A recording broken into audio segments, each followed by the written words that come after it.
peu d'une réimagination aussi. Si tu aimes l'original, tu devrais aimer ce nouveau. Oui, c'est ça. Donc ça te permet de l'approfondir. Donc Estamos con la radio de et Montréal, donc qui est une réimagination, une réinvention de que hablan idioma Alison, francés. choisi quel classique?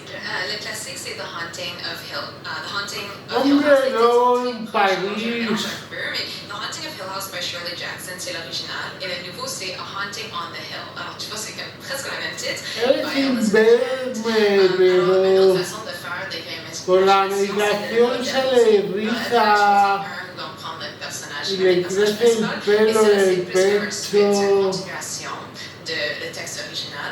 Et ça prend place dans la même maison, mais dans le présent. Donc on est dans une maison hantée dans la même maison.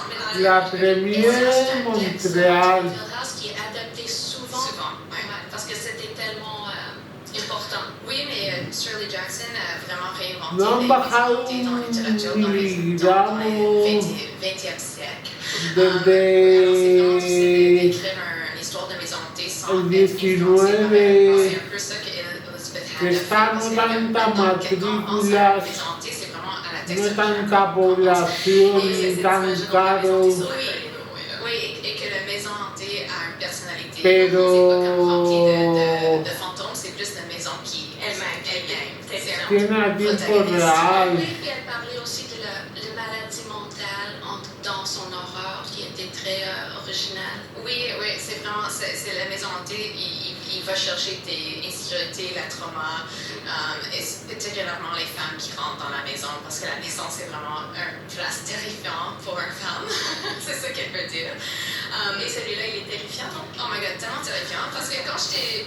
Mais moi, j'ai lu Haunting of Hill House quand j'avais peut-être 19 ans, et c'était vraiment le texte le plus épeurant que j'ai jamais lu. Salió Mais il playa, fallait que je prenne des pauses, idea. parce que je l'ai trouvé tellement effrayant, mais moi, je suis un peu un scaredy cat. Oui, c'est vrai. Arizona a peur de tout. Ok, donc c'est facile quand même. Je peux pas regarder les films d'horreur, mais j'aime les textes d'horreur parce que c'est la seule façon que je peux le consommer. Mais oui, c'est vraiment à cause de toi. Toi, tu dis que j'ai épeuré tout, mais c'est que parce que quand j'étais jeune, elle disait toujours qu'il y avait un sorcier au sous-sol et il fallait que je vienne avec elle pour faire le linge. C'est vrai, mais en fait, je dis toujours que j'ai eu une enfante quand j'étais trop jeune. Donc, quand j'ai eu Arizona, j'étais encore effrayée par la noire. Oh, donc tu profitais de Oui, c'est ça, sa oui. présence pour ne pas y aller. Moi, j'avais peur. Qui vient avec moi? En fait, oui, Arizona disait, oh, il y a quelque chose dans mon placard. Moi, je disais, ok, on ferme la porte, on va mettre l'armoire là-dessus, on rentrera jamais, on va Ouais, manifester. j'ai toujours peur. Il y avait un soir où tu as revenu, tu as regardé The Sixth Sense, Ouais. et tu as revenu, tu as allumé toutes les lumières très vite avant de rentrer. Elle était, attendez ici, elle va allumer toutes les lumières très vite. Ça me faisait peur. On comprend maintenant le contexte de la façon de lire des livres d'horreur. Mais ce que Ouais. j'entends, celui-là est particulièrement réussi. Donc, le titre, comme on dit, qui était très très jeune. A Haunting on the Hill. Donc, c'est d'Elizabeth Hannah. Merci Oui. beaucoup, les O'Neill, encore une fois, pour ce petit bout de thérapie familiale. Quoi? Étienne Tremblay, est-ce que tu m'entends? Oui, je suis là. Ah, on t'a retrouvé, Étienne. Donc, les éditions Calman Lévy viennent de rééditer toutes les œuvres majeures de l'écrivain soviétique Vassili Grossman, dont son chef-d'œuvre Vie et Destin, qui se passe pendant la Deuxième Guerre mondiale. Donc, dans ton cas, on est vraiment dans le classique pur et dur. Tu as lu les 1000 pages du roman. Là, je voudrais juste faire une petite pause pour souligner que depuis son arrivée à l'émission, je ne sais pas combien de pages Étienne Tremblay a lu. Je ne sais pas s'il essaie de nous impressionner pour être la recrue de l'année. Mais on peut dire qu'elle est... Je ne peux pas mentionner, mais en effet, on dirait que je m'attaque juste à des briques. Mais les briques ne te font pas peur. Est-ce que ça valait la peine de lire ces 1000 pages, Étienne Tremblay?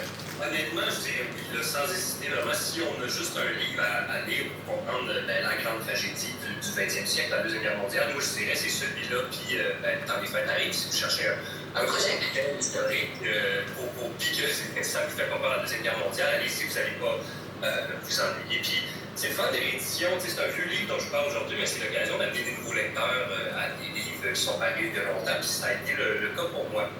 Donc, Vassili Grossman, est-ce que tu peux nous faire un portrait? Pourquoi on doit s'intéresser à lui? Mais c'est un écrivain juif ukrainien, russophone, qui est né en 1905, mort en 1964. Il a lui-même été sur le front pendant la Deuxième Guerre mondiale. Il était correspondant pour le journal de l'armée soviétique, l'Étoile rouge.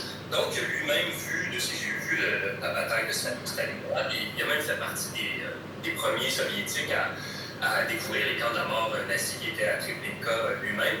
Donc, dans ce moment-là, il s'inspire vraiment de son expérience personnelle pour écrire une fresque grandiose qui nous fait voyager. Ça se passe tout pendant la vie. C'est 42. On suit des dizaines de personnages, dont la famille Shaposhnikov.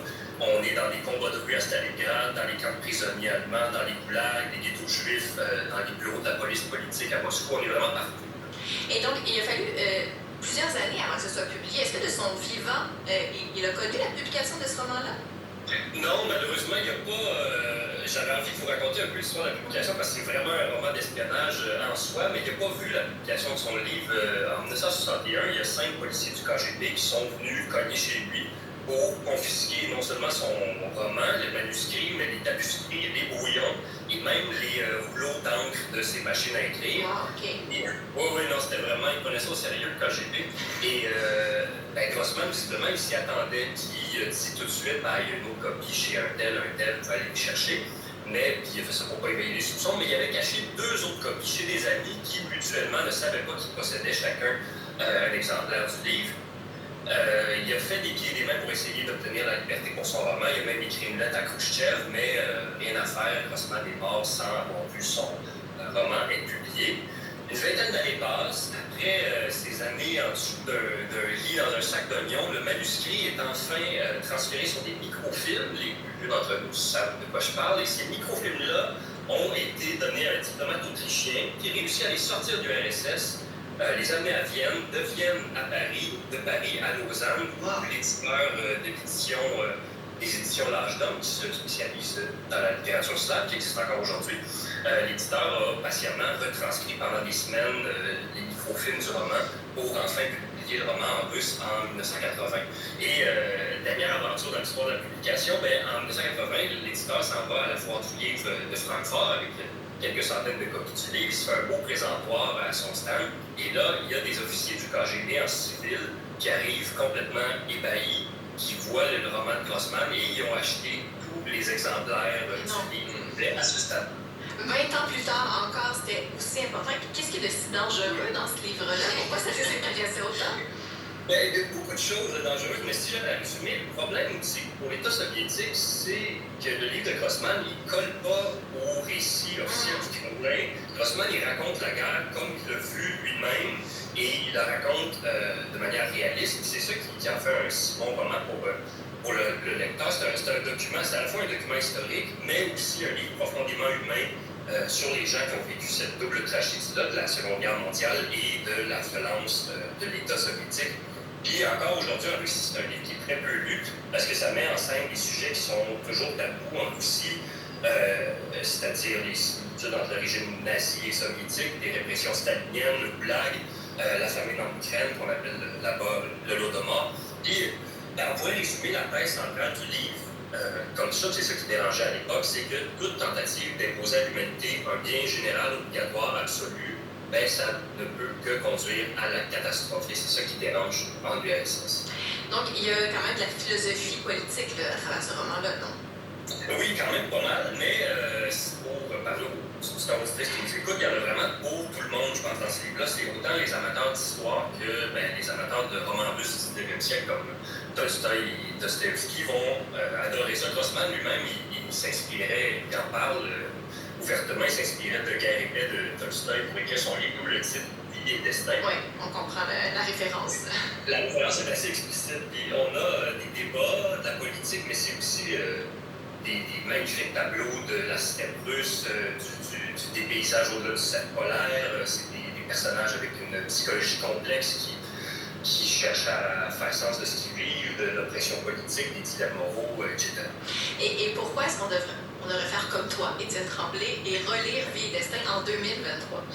N'ayez pas peur de le faire en 2023. N'importe quelle année est bonne pour relire Vie et destin. Mais pour moi, personnellement, j'aime beaucoup la littérature russe. Puis ce livre-là, c'était vraiment une autre pièce du puzzle de la triste continuité de la violence dans la société russe dans l'histoire de la Russie. La Russie, c'est une histoire fascinante, une culture immense qui rayonne à travers le monde avec des classiques de la littérature, de la musique. Mais c'est aussi le servage, les révolutions, les guerres, les pogroms, la répression, les goulags, la mafia dans les années 90 et aujourd'hui le régime de Poutine. Puis c'est ça qu'on voit dans Vie et Destin, encore une fois, c'est la violence éternelle des dirigeants envers leurs citoyens et une violence que, comme on voit aujourd'hui, l'État russe n'hésite pas à exporter en dehors de ses frontières. Puis c'est arrivé aujourd'hui parce que c'est un grand plaidoyer pour la liberté et la démocratie. Il y a une scène du roman qui illustre bien ça. Il y a un officier dans une scène qui regarde une unité blindée de chars d'assaut qui se rend vers le front à Stalingrad. Et là, cet officier-là, il se prend à imaginer à quoi pensent tous les tankistes assis sur leur char d'assaut.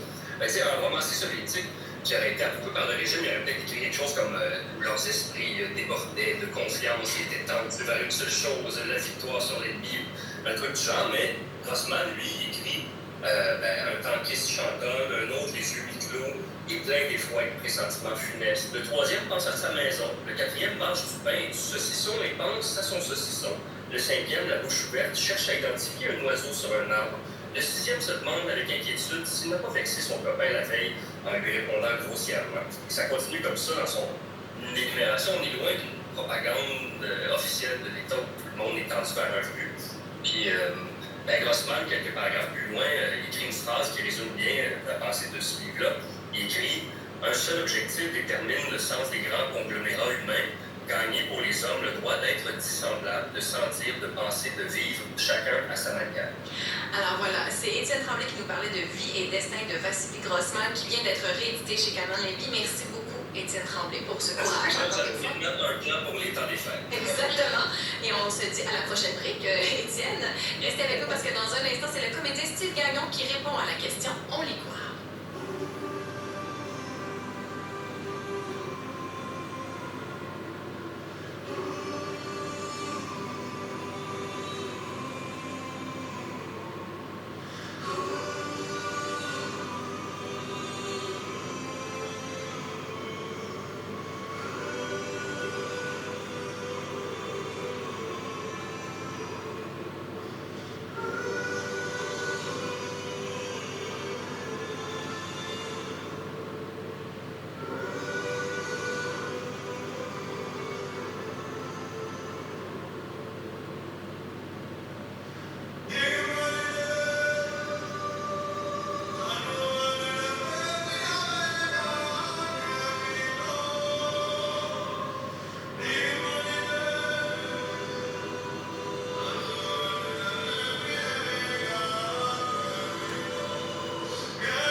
Cette voix envoûtante est celle de Jeremy Dutcher. On vient d'entendre la pièce Sacrum. C'est le choix de l'équipe de l'émission Minotagne. Je vous rappelle que Samian anime l'émission Minotagne tous les samedis soirs sur Ici Musique dès 21h. Quoi? Steve Gagnon, tu nous parles d'un recueil qui se trouve dans la liste préliminaire du prix des libraires en poésie, Le marché aux fleurs coupées. Oui, mais moi j'adore les fleurs, Émilie. Je le répète à la radio aujourd'hui au nom de tous les hommes qui l'assument encore mal. Je les adore. Et pour les aimer mieux, j'apprends à les nommer mieux. Mais c'est un long apprentissage parce qu'il y en a quand même quelques-unes. Moi, elles m'aident constamment à m'orienter. Les fleurs, elles m'aident à me situer dans le temps. Quand les émirocales, par exemple, fleurissent, je me dis, ah tiens, on doit déjà être quelque part à la mi-juin. Quand c'est les rudbeckias qui fleurissent, je me dis, ah ok, l'automne n'est plus si loin, on doit déjà être quelque part autour du mois d'août. C'est pour ça que l'hiver me paraît si long. C'est que je manque de repères pour voir comment le temps passe. Décembre, janvier, février, mars, j'ai l'impression que c'est toute la même affaire. J'ai des tonnes de livres chez moi, des tonnes de guides de botanique, des anciens, des très anciens, j'en ai un très très très beau. Je l'ai apporté la prochaine fois, des vintage, j'ai 9. J'ai des tonnes d'herbiers. Je suis d'ailleurs en train de lire celui que Rosa Luxembourg a confectionné pendant son séjour en prison en 1915-1916. Je reviendrai peut-être en parler quand j'aurai terminé, parce que c'est très très très beau. Bref. On t'attend là-dessus. Je savais que, oui, je sais pas si on a déjà parlé à l'émission, mais je viens d'en parler ici, c'est vraiment très beau. Je savais que Mathilde Cinq-Mars et Anaïs Barbeau-Lavalette en concoctaient un herbier sur les fleurs du Québec. J'attendais avec impatience depuis longtemps. Et voilà qu'il est arrivé, il y a quelques semaines, en plein cœur sombre de l'automne. Je voulais en parler aujourd'hui. Mais j'ai su que, là, je sais pas si je dévoile un peu. Mais non, tu peux le dire. Que vous receviez Anaïs et son père, Philippe Lavalette, la semaine prochaine. Mais oui. Alors, c'est un formidable hasard qui m'a quand même obligé à me tourner vers une autre œuvre extraordinaire. Le marché aux fleurs coupées de Sarah-Louise Pelletier-Morin vient de paraître, en tout cas presque, dans la collection Poésie de la Peuplade. C'est un recueil qui raconte notre rapport aux fleurs, celles coupées comme celles des champs, celles d'ici comme celles d'ailleurs, parfois de façon théorique, parfois de façon sensible.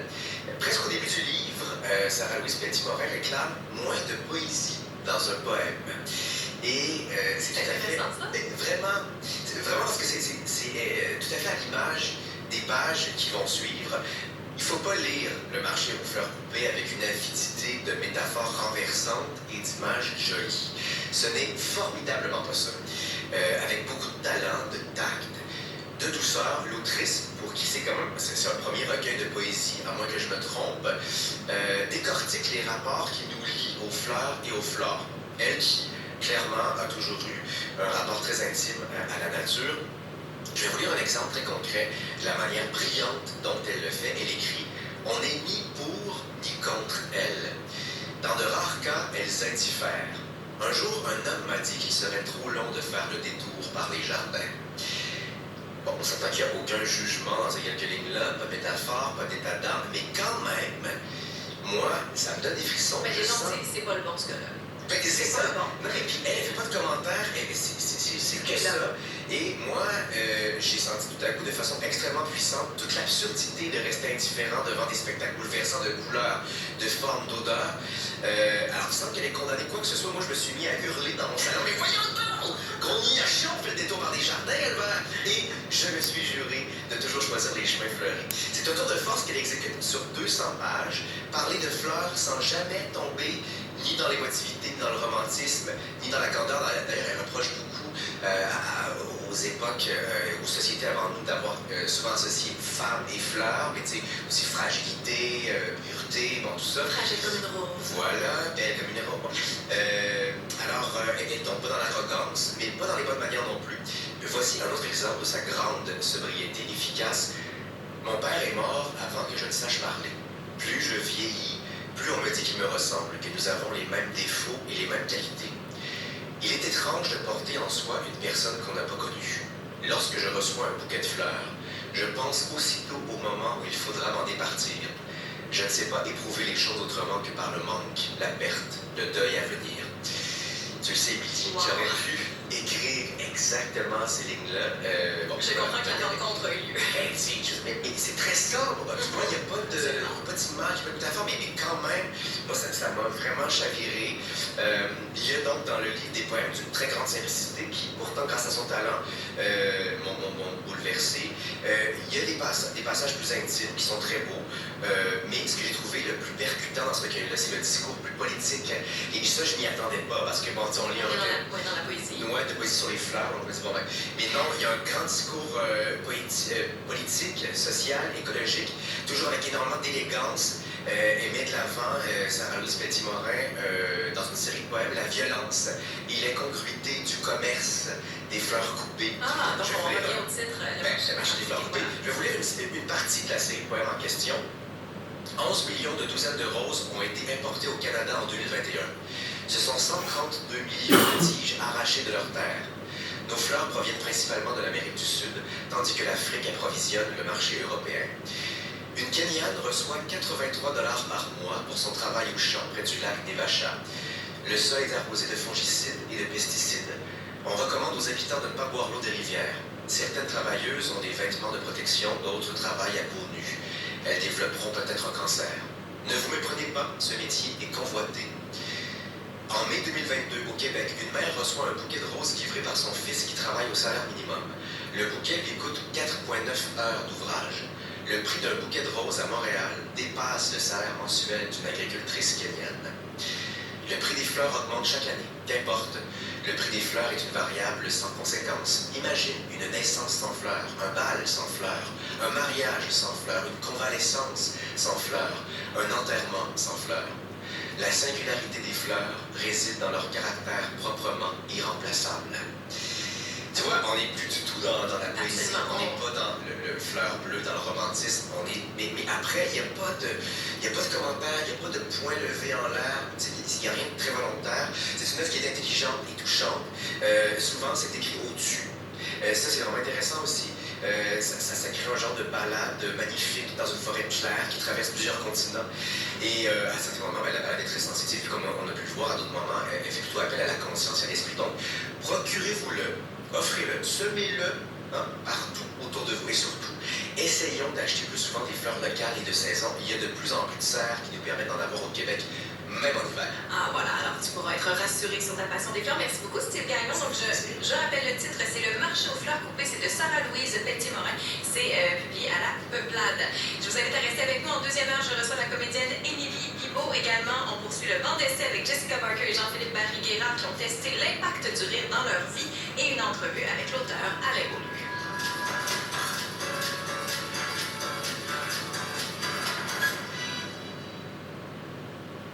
Ici Première vous confie au théâtre documentaire Projet Polytechnique qui sera présenté jusqu'au 13 décembre au TNM. Une œuvre qui nous invite à réfléchir ensemble pour que le monde change. Radio-Canada, des ailes pour la culture. L'intelligence artificielle est partout et fait beaucoup jaser. Est-ce une révolution ou une menace?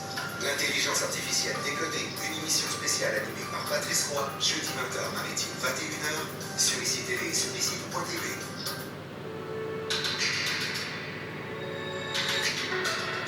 Vous écoutez ici Radio-Canada Première, au 95 dans le Grand Montréal, du cœur aux idées.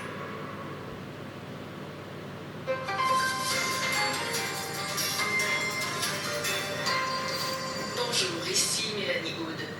La Sûreté du Québec enquête sur la mort d'un enfant qui fréquentait une garderie en milieu familial de l'Assomption, dans l'Anaudière. Il avait été transporté à l'hôpital en raison de blessures sérieuses. Pascal Robida a plus de détails. C'est tout un quartier de l'Assomption qui est sous le choc ce matin en apprenant la mort tragique d'un enfant de moins de 3 ans dans une garderie privée en milieu familial. Vers le milieu de l'avant-midi hier, les propriétaires de l'endroit ont contacté la centrale 911 parce que l'un des enfants dont ils étaient responsables avait subi de très graves blessures à la tête. Malheureusement, la petite victime a succombé à ses blessures peu après son admission à l'hôpital. C'est donc une enquête criminelle qui a été ouverte par la Sûreté du Québec avec le service de police municipale de l'Assomption pour déterminer si les causes de la mort sont bel et bien de nature criminelle. L'un des propriétaires de l'endroit, contacté par Radio-Canada, a refusé de commenter la tragédie. Ici Pascal Robida, Radio-Canada, à l'Assomption. Mauvaise nouvelle pour les Québécois qui sont en processus de regroupement familial avec un conjoint ou une conjointe de l'étranger. Les délais viennent encore d'augmenter et frôlent désormais 3 ans et demi. Une situation en grande partie attribuable au seuil d'immigration fixé par le gouvernement Legault et qui cause de la détresse chez les couples concernés. Le reportage d'Alexandre Duval. 41 mois, c'est le nouveau délai auquel Marie Pilon est confrontée avant que son mari d'origine britannique puisse la rejoindre au Québec. Je veux croire que c'est pas de la malfaisance, mais ça commence à devenir difficile. Enseignante au collégial, elle admet que la situation l'angoisse. À 46 ans, son temps est compté si elle veut fonder une famille. Qu'est-ce que ça va prendre pour qu'on commence à traiter les gens qui aiment un étranger comme des citoyens normaux? Si les délais s'allongent pour le regroupement familial, c'est parce que près de 40 000 dossiers sont en attente au Québec. Or, le gouvernement Legault a fixé un seuil de 10 400 admissions par année dans cette catégorie. La demande excède donc le nombre de places disponibles. C'est alarmant.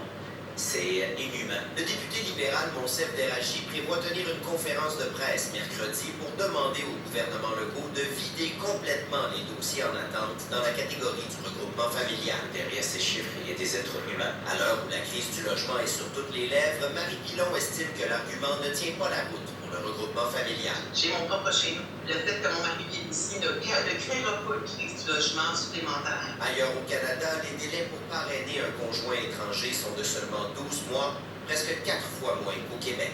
Ici Alexandre Duval, Radio-Canada, Québec. 2 personnes ont été formellement accusées ce matin des meurtres de l'entrepreneur québécois Daniel Langlois et de sa conjointe sur l'île de la Dominique, dans les Antilles.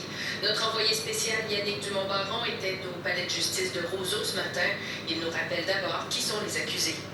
Ce sont 2 citoyens américains, Jonathan Lever et Robert Snyder. Monsieur Lever, c'est le propriétaire du terrain voisin de celui de Daniel Langlois. Depuis des années, il conteste l'utilisation d'une route publique vers l'hôtel de Daniel Langlois. Les tribunaux ici ont confirmé que c'était une route publique, que les clients pouvaient passer là, mais ça ne semble pas avoir réglé les choses. Le présumé complice de M. Lever, un autre citoyen américain, aujourd'hui en rentrant du tribunal avec des brûlures aux jambes. La police ne nous en dit pas beaucoup sur ce qui s'est passé. Comment les corps ont été retrouvés dans des véhicules calcinés à quelques minutes de leur propriété. Donc on devra attendre probablement la suite de l'enquête et ce procès pour en savoir davantage. Je vous dirais qu'il y a beaucoup de colère. Il y avait une vingtaine de personnes ici ce matin quand les accusés sont passés. On a entendu des cris de meurtriers, de méchants. Colère parce que le couple était des gens qui aimaient l'île. Ils sont vus comme des gens qui faisaient beaucoup pour aider les communautés, préserver sa beauté, donner de l'emploi aux gens. Leurs employés sont sonnés, vous le comprenez aussi. On disait c'est un peu comme des membres de la famille. On a parlé à des proches aussi qui veulent garder des bons souvenirs de M. Langlois, Mme Marchand, en disant on veut comprendre aussi qu'est-ce qu'on va faire par la suite avec leur hôtel et aussi avec tous les projets qu'ils avaient ici en Dominique parce qu'ils étaient très, très impliqués ici. C'était Yannick Dumont-Baron. Après avoir pris le contrôle d'une grande partie du nord de la bande de Gaza, les troupes israéliennes continuent leur offensive vers le sud. De nouvelles frappes ont touché la ville de Khan Younes au cours de la nuit, faisant de nombreuses victimes civiles. Et pendant que le conflit se poursuit, le premier ministre israélien Benjamin Netanyahou est de nouveau devant les tribunaux. Les précisions de Thibault Lefebvre. C'est une affaire, ou plutôt 3, qui avait été mise sous le tapis depuis les attaques du 7 octobre. Mais depuis lundi, Benjamin Netanyahou est de nouveau à la une de l'actualité judiciaire. Il est en effet poursuivi depuis 2020 pour fraude et abus de confiance car il est soupçonné d'avoir reçu des cadeaux d'une valeur cumulée de 175 000 € et d'avoir bénéficié d'une couverture favorable d'un journal en échange de services accordés à son propriétaire. Le Premier ministre devrait être appelé à la barre au printemps alors que les juges s'intéressent pour le moment à des questions de procédure. Mais c'est une affaire bien plus grave qui l'attend. Après la guerre, Benjamin Netanyahou devra assumer sans doute devant une commission d'enquête parlementaire ou gouvernementale sa responsabilité dans l'enchaînement des événements qui ont mené au 7 octobre. A-t-il ignoré les alertes de ses services de renseignement? Et pourquoi a-t-il permis, depuis son arrivée au pouvoir en 2009, au Hamas de se développer en autorisant son financement par le Qatar? Devant la justice, Benjamin Netanyahou se bat pour son avenir politique. Mais depuis le 7 octobre, c'est sa place dans l'histoire d'Israël qui est en jeu. C'était Thibault Lefebvre. Voilà, c'était les informations.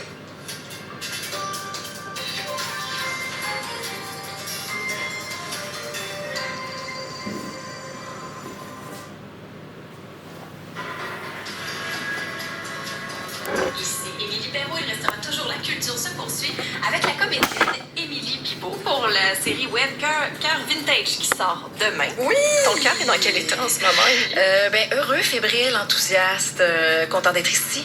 Cœur Vintage, qu'est-ce que ça veut dire? Ça veut dire beaucoup de choses, mais ça veut dire un cœur des fois qui a l'impression de pas tellement appartenir à son époque, mais sans condamner la sienne non plus. C'est une forme de romantisme lucide, mais ouvert, avec beaucoup d'humour, je dirais. Est-ce que ça fait un bout de temps que tu traînes cette expression-là? Est-ce que des gens se la sont appropriée? Est-ce qu'il y a des gens qui sont allés vers toi en disant « Moi, je me reconnais là-dedans ». Oui, beaucoup. Je pense que tout le monde a un petit peu un cœur vintage à sa façon. Merci beaucoup d'être avec nous, Émilie. Également, autour de la table, nos cobayes, Jean-Philippe Barry-Guerrard et Jessica Barker sont de retour pour notre banc d'essai, pour lequel on vous a demandé cette fois de tester le rire. On s'est dit que ça ne peut pas faire de tort, quand même, avec l'automne qu'on vit. Jessica, quand même un petit peu surprise d'apprendre que toi, t'étais pas emballée par ce projet-là. Eh oui, c'est comme ça, la vie, pleine de surprises. Moi qui ris tout le temps, la mécanique du rire, s'installer et consommer de l'humour, c'est pas naturel chez moi. Donc, ça a été un grand... un effort, je vais le dire comme ça. Mais parlant d'effort,